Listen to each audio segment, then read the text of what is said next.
Ya, Assalamualaikum warahmatullahi wabarakatuh. Saya Haris Nur Zahid bin Zainon akan menerangkan sedikit tentang sirah Nabi pada zaman akhir Mekah. Antara perkara yang saya akan sentuh ialah faktor penguat kesabaran dan keteguhan. Okey, faktor yang pertama ialah keimanan kepada Allah.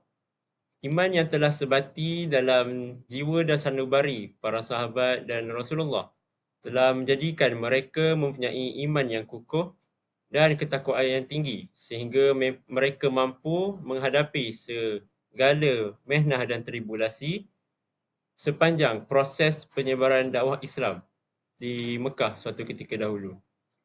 Okey, faktor yang kedua ialah kesetiaan kepada pemimpin. Seperti yang kita tahu, Nabi Muhammad menjadi pemimpin yang teragung dalam sejarah umat Islam itu sendiri dan menjadi tokoh pemimpin yang paling dicintai. Kepribadian dan ciri-ciri yang mulia yang telah ditunjukkan oleh Rasulullah telah menambat hati ramai manusia sehingga mereka memberikan taat serta yang tiada tolak bandingnya kepada baginda Rasulullah sallallahu alaihi wasallam. Okey, faktor yang seterusnya ialah perasaan tanggungjawab dalam diri. Perasaan tanggungjawab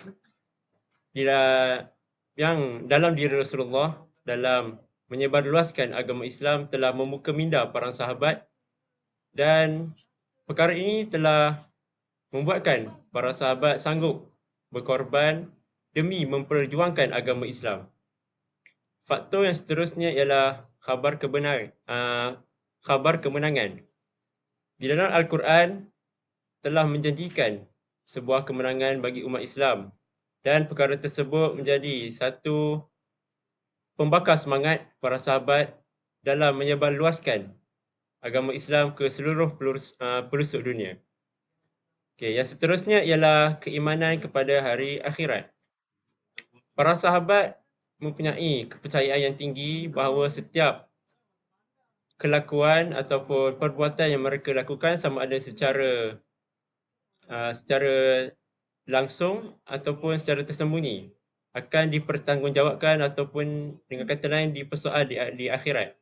Dan perkara tersebut telah menjadi pemangkin semangat kepada para sahabat untuk terus berjuang dalam agama Islam bagi mendapatkan syurga Allah.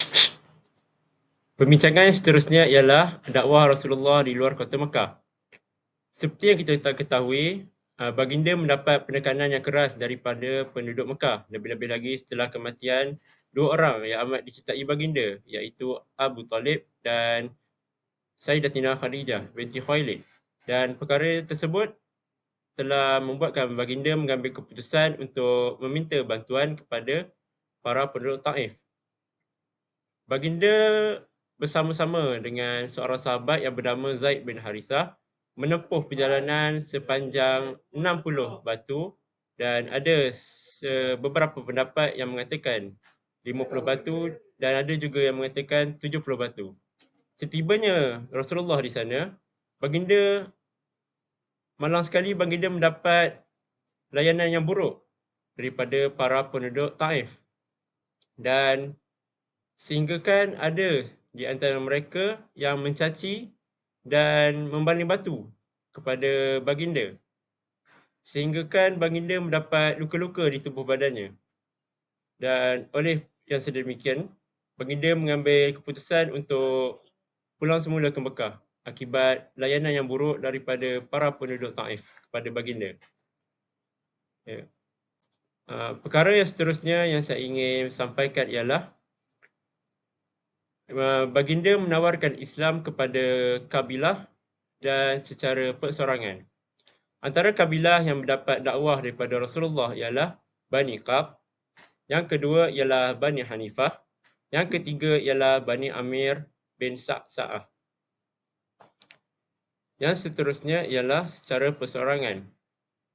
Antara individu yang mendapat dakwah daripada Rasulullah ialah Suwaid bin Samit. Suwaid bin Samit ini merupakan seorang penyair yang handal sehinggakan beliau mendapat gelaran sebagai Al-Kamil kerana kehebatannya dalam menyampaikan syair. Yang kedua ialah seorang pemuda ataupun remaja daripada Yasrib yang bernama Iyas bin Mu'az. Yang ketiga ialah Abu Dhar Al-Ghafari. Abu Dhar Al-Ghafari ni dia dapat berita daripada Iyas bahawa seorang Nabi telah dibangkitkan. Dan Alhamdulillah beliau mendapat hidayah daripada Allah dan pada akhirnya memeluk Islam. Yang seterusnya ialah Tufail bin Amru Al-Dawsi. Dan yang terakhir ialah Damat Al-Uzdi. Damat Al-Uzdi ini merupakan seorang bomoh. Dan pada akhirnya dia juga telah memeluk Islam setelah bertemu dengan Rasulullah SAW. Dan setakat itu saja yang ingin disampaikan oleh saya. Sekian, terima kasih.